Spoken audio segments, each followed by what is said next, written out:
Welcome to Bird Seeds episode 10. Today's a special episode. It's our first episode with a guest. Pretty excited about that. I'm going to introduce our first guest ever on this series, Mr. Ron Wolfe, fellow agent out of Frederick. So today's episode, we're going to kind of follow up on some stuff we already talked about. We talked about how January for me is a pattern disrupt, just an opportunity to create better habits, to change my daily habits for the better. And, as I'm telling Ron about this, Ron and I are both agents, we network together, we mastermind together. And as I've been telling him about this, he told me some of the cool stuff that he's been doing, which I think is really, really cool. So I wanted him to share that with us, share that with you, so we can all learn together. So without further ado, Mr. Ron Wolfe. All right. Hey, thank you so much for having me on, Joe. It's always good to see you and be here on your podcast, especially as your first guest. So first of all, I've listened to all of your podcasts and they're all very good. So you were mentioning on, I think it was episode 6 or 7, the idea of habits. Yes. And I had a bit of a transformation back in September. So I was going to share that with you today. Yeah, you mentioned that to me and I just thought it was such a fitting topic. Sure. Perfect timing, so yeah. Yeah. So I happen to know the exact date, September 27th. We were meeting with a business coach, my wife and I happened to be down that night, just not feeling it, tired, just grumpy. And my business coach that night looked at me and said, "You need to snap out of it. You need a mental toughness program." And, I looked at him, I said, "What are you talking about?" I just thought I was fatigued. And he said, "I do this thing called 75 Hard." And I'm sure, some of your listeners know what that is. Yeah, I'd heard of it before, but I didn't know all the details, so yeah. Well, let me give you a little background. So 75 Hard, you have to eliminate alcohol for 75 days. You have to work out twice a day for 45 minutes each. One is inside, one is outside. You have to follow a diet. You have to drink a gallon of water. You have to read 10 pages a day, and you have to take a progress photo. And to boot, if you miss one day, you start over. That's crazy. So, I looked at him and I said, "I'd have to get up at 5 a.m. to do that." Yeah. And he said, "Well, how great do you want to be?" And I felt like he kind of called me out there. A little bit. So that's a great coach, though. Yeah, he is. I love him for it. And so I went home that night, called one of my team members, and my team member, Kyle Cauliflower. Great guy, by the way. Great guy, right? Just real quick aside, I was messaging with him, I think it was on Facebook today. Sure. He posted that Steve Harvey video. Yeah, I saw that. And I sent him one that's made such a difference to me. I don't know if you've ever seen it. I shared it with him. If you haven't seen it, I'll share it with you. And Please. everybody in podcast land, you should watch it if you haven't seen it. Right. But it was after one of his Family Feud episodes. He gets up in front of the audience and he says, "I've got to share this story with you." And he talks about being back, and I think it's Ohio, if I'm not mistaken, where he's from, and how his one friend, every single, Friday and Saturday, they'd all go out, and this one friend would never go out because his one friend always had to get up early the next morning because he loved mowing grass of all things. Wow. He was starting a landscape thing, that's what he loved to do.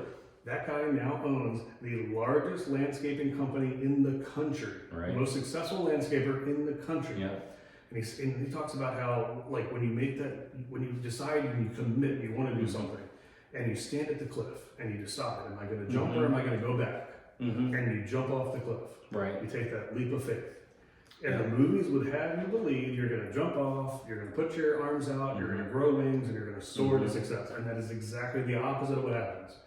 You jump off the cliff, your wings don't catch, and you hit your head on every rock on the way down. But right before you hit bottom, right before you hit the very bottom, that gust of wind comes, you catch your wings, and then you soar to success. It's also known as the J curve of success, where when you jump off, you fail, and then you catch and then you go. Right. But just please. sort of aside. Yeah, please share that with me. I would love to see it. So, and it's funny, you said something there. When you decide, you have to decide. So with this 75 Hard, I went home that evening and I called Kyle and I said, because he had done it before, I said, Kyle, what is this? And he explained. I said, all right, are you in? I'm going to do it. He said, sure. When are you going to start? I said, tomorrow. He's like, I'm in. Let's do it. If you're going to do it, do it. So we did it every day. The beautiful piece is it made you look ahead at your whole day. Because you every morning had to look at the weather. If it was going to rain that evening, I had to get up that morning and get outside. Right. Yep. So we had the plan. So anyway, so I went 59 straight days, and I was going hard. And I've got to tell you, day 59, I stopped. Okay. But I made a conscious decision to stop. I learned so much in that 59 days, which I feel bad saying I stopped. Now I'm going to go back and do it again this spring, just so I can come back on and say, hey, I did this. All 75. But and I can't wait to get to this part of the story. Yeah. Because you stopped for a reason. You didn't stop because you got tired of it. You didn't feel like doing it. Right. No, I stopped because I was devouring books. I was learning so much. It was incredible. And one of the books I devoured was a book called Atomic Habits. And I realized at that point, day 59, that I had established a habit.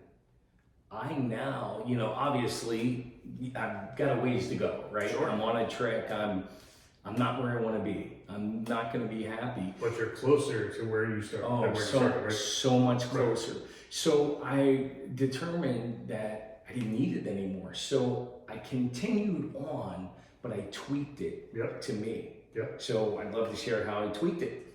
Real quick, before you do that, we've talked about the difference between values and goals. And a goal, you check it off, it's done when you're done. Right. It's the yo-yo diet. Yeah, I'm going to drop calories and I check it off and I'm done and all the weight comes back. Right. But a value, you never check off because a value will color every decision you made forward. So 75 hard is a goal. It is a preset schedule. You didn't develop it. It is a goal that you follow and you check it. But you turn that goal into a value because you made it about you and you made it for what works for your daily life. And that value of living a better, clean life, it's a value. Everything you do and every day is tainted by that value that it has to be a better life. That's right. And now it's a habit because it's, again, ingrained. Well, awesome. and the other piece of that is that's why I'm not in a rush to get to my goal because I have the rest of my life. Now, I don't want to go negative. I want to continue to take that path, but if I can't run 15 miles in the next month, that's okay. Maybe a year from now. Sure. Which, I didn't tell you this. Oh, yeah? So, one of my goals as I was doing this, I said, you know what? I'm going to run a 5K just because. Yeah, that's awesome. I've done a lot of that lately just because. Yeah. And, of course, I don't remember the date, but, I was training all the way up to it. And prior to that day, I think I was like 45 minutes. Well, I went out that day, knocked off almost 11 minutes, 34 minutes, finished it. And it was all because of goal setting, working up to it, etc. That's awesome. Congrats. That's super exciting. Really good. So, all right. So I did stop the 75 hard and I switched over for iPhone users. There's a great app that I use. It's called Streaks. Awesome. And basically it's a habit tracker. So I tweaked 75 hard to bring in, I kind of transferred health, fitness, business, and then a personal challenge. That's awesome. So I'll share those with you. Please. So when I transferred those over, I continued my workout, but instead of 2 workouts, I took it down to 1, but I increased the time. So I'm currently at 115 straight days. It's amazing. With that. Some people will say, well, you need a rest day, but I'm afraid if I take a day off, I don't want to stop. Continuing to read 10 pages a day, I'm on day 115 with that. I've taken my water consumption from 8 bottles, which by the way, 8 bottles of water is a gallon, to 6 or more. And again, 115 days with that. That's awesome. I am now recording caloric intake. Yep. And again, I want to be cognizant of where I'm at. So that is the personal health side. Do you have a calorie goal every day, or is it just being Well, cognizant and aware? Sure, I have a goal. Okay. It's honestly, it's probably I'm going to say between 1,500 and 2,000. I know that's a big range. When I was doing 75 hard, I was doing 1,500. Yep. But now, burning 400 or 500 calories a day, Yeah. you have to, you have to consume. Yeah, exactly. So the business piece that I've added in was, of course, being a realtor, we have to look for new business. So I added a component into, I want to make sure I talk to people. Sure. Make some calls, drop by, Yeah. send some notes out. So, I log that now. And then here's the challenge piece. Okay. One of the books I read was on confidence. Okay. And all the podcasts I listen to, and I don't know if anyone out there listens to Brian Buffini's podcast, but Yep. most of his guests, at the end, he asks them questions. What if you could do something would you want to do? And they all say, I wish I could sing. Yeah, right? Me too. Yeah. I'm a musician, everybody knows that, the theme song I did, but man, I wish I could sing. I know. I always joke around and say, I would pay $10,000 today to be able to sing. And they're like, you can take lessons. I'm like, no, I just want to insert it. Exactly. But goal number 6 is I started vocal lessons. Awesome. It's simply a challenge. And at the end of the first quarter, I'm going to sing a small set to someone. That's great. Someone's safe, right? Because my family reminds me my singing's not very good. But it's... You know what? Tom Petty isn't a great singer. Bob Dylan's not a great singer. It's- Willie Nelson's not a great singer. I can name all the singers that are not great, but why they're good is because you can feel the emotion. You can feel what they're saying. They're good enough to get close enough to a note and carry a tune. But they're almost better because they're not a great singer, right? So who cares? Just say it. It's funny you said that because one of the guys that I like to sing is Tom Petty. Because I feel like, wow, I'm off. I'm like, oh, so is he. No, but he's a millionaire. I'm joking with that. He's amazing, but... So funny side story is where my mind goes right all over the place. I was watching Rick Rubin put out a new book yesterday. I bought it. I haven't started yet. It's the next book I'm going to read. And he was on 60 Minutes. Mm-hmm. And there's a whole lot to unpack from his episode on 60 Minutes. Right. But, one of the things he talks about on there is his time with Tom Petty. And Tom Petty, was going to record with him, produce with him or whatever. And he brings him a demo. It's got like 6 songs on it or whatever. And Rick Rubin didn't like it. He didn't like anything on there. But there was a noodle that he did on guitar in between songs. And he took the demo tape back to Tom Petty. He goes, the album sucks, but that noodle, we need to work on that. And that turned out to be Last Chance for Mary Jane. Wow, yeah. So Rick Rubin pulled that song would not have existed if he hadn't noodled that. Not even a song, and Rick Rubin figured out how to make that song. Like, this is so cool. That's so amazing. Yeah, definitely one of my favorite artists. And for sure. Yeah, he's definitely amazing. So that's kind of what I've been up to, and quite honestly, what I'm sharing with my team is where do we want to be? One of the books I read was by Candy Valentino. Okay. It's called Generational Wealth or something to that extent. But it talks about reverse engineering. It talks about REO. Yep. And when we hear REO, we think real estate owned. Right. It's But exactly. But it's reverse engineer optimization. So imagine yourself, where are you today? Which, by the way, I got to tell you about this. I was going to ask Yeah. Where are you today? Where do you want to be? And what are maybe 3, 4, 5 things that you can start working on the kind of backwards map? Yeah. And then it's like my goals now. I foresee maybe switching them, but not until I know I have them, like that. And I just realized here today that what I've just done is create an accountability partner with your audience. Right? Because now, yeah, and 200 days from now, I better come back here saying, yep, I'm on day 315 and doing well. Yeah. So, well, I mean, what really, I guess, impresses me, if I will, about what you've done is not only did you do a program, and yeah, you didn't finish it, you got 59 days of the 75. First of all, most people would never get to 59. It's a hard program, it's in the name. But you internalized what the message was, and then you adapted it to you, which means it's sustainable, and then you've kept it up because of it. You've gone way over 75 days because of that. Right.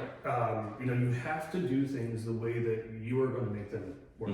Now, it's so easy for the devil in the back of your head or the voice to be like, oh, well, you got to do it your way, so just work out once a week instead of 5 every day. So, I mean, you have to keep yourself accountable for it, but you have to do it in a way that works for you, right? So for me personally, when I diet, and it's the way I've always done it, I don't diet on weekends. Monday through Thursday, I follow a strict diet. Friday, Saturday, and Sunday, I do what I'm going to do. And to me, I know that's sustainable because there's going to be days I'm going to go to dinner. It's my wife at a really nice restaurant. Right. I'm going to have 5,000 calories of that fancy dinner. I'm not going to say no to that. That's just, I love food, right? Right. But during the week, I know, okay, I can eat a salad here, I'm going to do this here, because I know that I can eat that cheeseburger in a couple days, right? So I have that built in. Yeah, well, it's kind of what we were saying earlier. If you're going to establish habits or execute a plan, you have to have some foresight. Right. Like when I was doing the 2 workouts a day, I had to know if it was going to rain in the evening workout. If you're going to go out for a big meal, maybe you need to eat salad in the morning. And again, I just want to disclaim here that I am no fitness guru or nutritionalist, but just someone just trying to be as great as I can be. Right. Do it your way. That's awesome. Yeah, that's it. Awesome. That's it. Yeah, so, and I'm not going to go into super details because this is a whole episode in and of itself. Sure. But that point about where you have to plan your day based on all the things that have to get done. One of the best lessons I've learned in life. When I was in college, I took a year off between high school and college to try to be a musician and be a rock star and tour and play in bands and whatever. And I went to college, and my parents were super awesome and helpful and helped pay for a lot of college. Right. And my dad was looking at retirement, and he goes, all right, well, Joe, you're smarter than the average person. The average person takes 5 years for college, not 4 years now. Sure. He goes, but you're smarter than the average person, so I'll give you 5 years from when you should have started. Okay.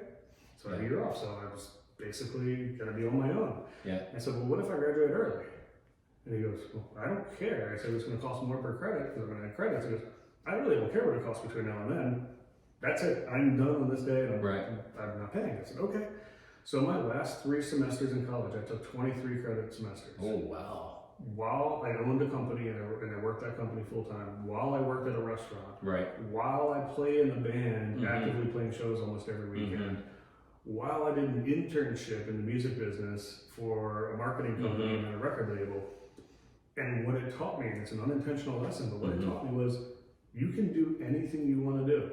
You have to prioritize the time. You had to decide. You had to decide.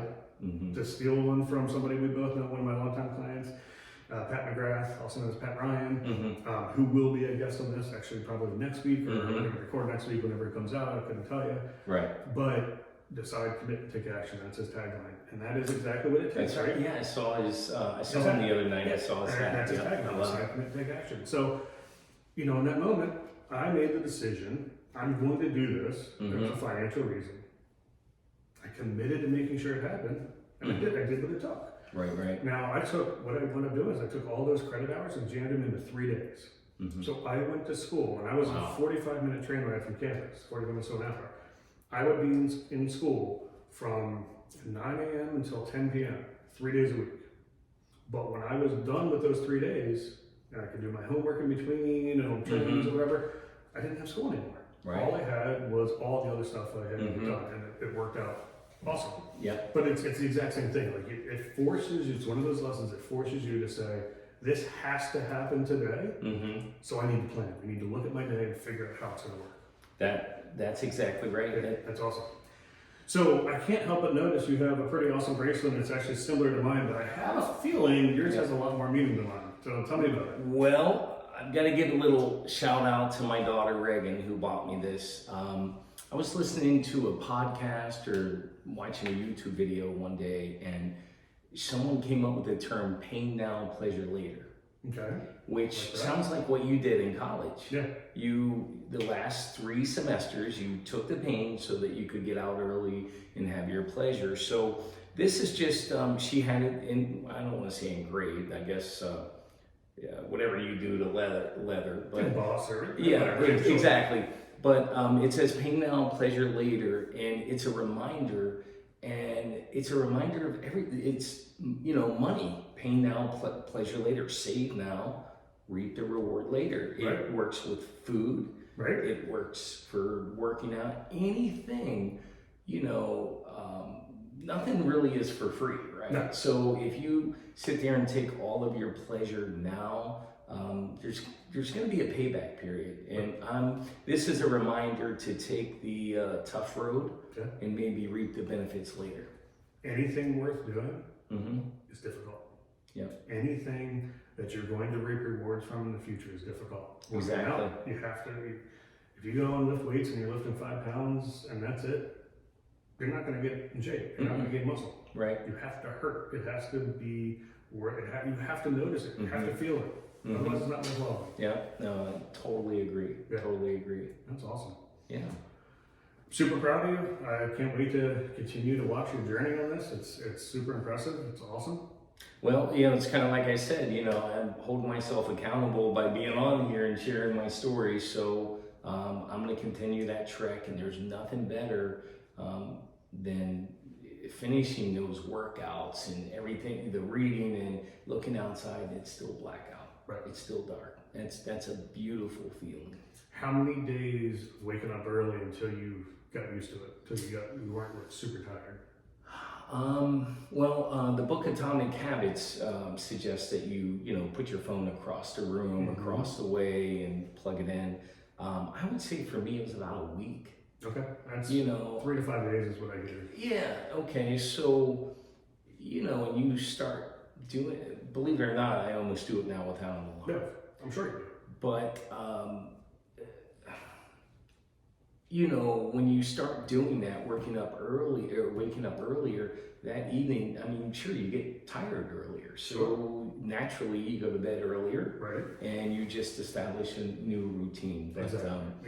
But again, my philosophy is one day at a time. Be the best I can be, and if I come back on, I'd love to give you an update. I'd love to hear it. Sure. So something I want to do when I have guests, I want to ask a few questions. Sure. I don't prep anybody for them. I noticed. I You didn't know this was coming. But you are now the most unprepped person, because at least now other people are going to hear this. They're going to be on. Yeah. Right? All right. Let's do it. Most impactful book you've ever read? Without a doubt, The Go-Giver by Bob Burg. Yep, love that book. It was given to me by Jamie Linus, who you and I both know. Yeah. Same Yeah. here. Exactly. And it's funny, the book talks about being a connector, and quite honestly, that's how you and I met. Exactly. So yeah, it's definitely a beautiful book. It is Great a wonderful book. book. And honestly, I typically keep 5 to 10 copies That's awesome. in my office. You have a good amount of people. And sometimes I talk to high schoolers, people looking to maybe start a business, and I always hand them a copy of that book. That's awesome. So, yep. Favorite podcast? I've got a lot of You them. can list multiples. That's totally fine. Wow. You know what? I love them so much. I'm gonna peek here real quick. Right, sure. But if that's okay, Of course that's okay. hang on here. Yeah. So I love Brian Buffini's Yeah, podcast. you mentioned that one, yeah. Rookie Bigger Pockets. Okay, yep. Get Rich Education, Generational Wealth, and Club Wealth Okay. is a realtor podcast, and of course Bird Seeds. Well, yeah, right. I've listened to all episodes and Right. on episode 10. So That's great. yeah. That's great. Favorite movie? Doesn't have to Wow. be inspirational. Can be You know whatever. what? I was just talking about this. I like a lot of movies, but one that's There's two movies when I'm flipping through the TV. If I see them, I've got to stop. 8 Mile, Great one. Eminem, Yep. and Sweet Home Alabama. Also wonderful. Yeah, really good. All right, last question. Favorite band or song? Band? Can I say Dave Grohl? So, yes, favorite artist, musical artist. Okay. Better way to say it. Dave Grohl, Love it. my hero. Love it. Absolutely. Yeah, Dave Grohl, my hero. And quite honestly, I love so many people, but if there was one person I would want to meet, it would be Dave Grohl. I was so upset. So I had, believe it or not, I've never seen Foo Fighters live. Mm-hmm. I don't know how that is the case. Like I've seen so many shows and I've Right. never seen them live. And we had tickets to Merriweather to see them on this last tour last summer. Okay. And Taylor Hawkins obviously passed away. And it was Right, super sad. And they canceled the tour. Yeah, And I was like, it's too bad. man, awful. Yeah, But he's incredible. incredibly, and funny, Hilarious. and great Hilarious. artist, right? Yes. But he is hilarious too, and he's from the area. Right. He's from DC originally. Yeah. Yeah, exactly. Yep. And then obviously Nirvana. And then Mm-hmm.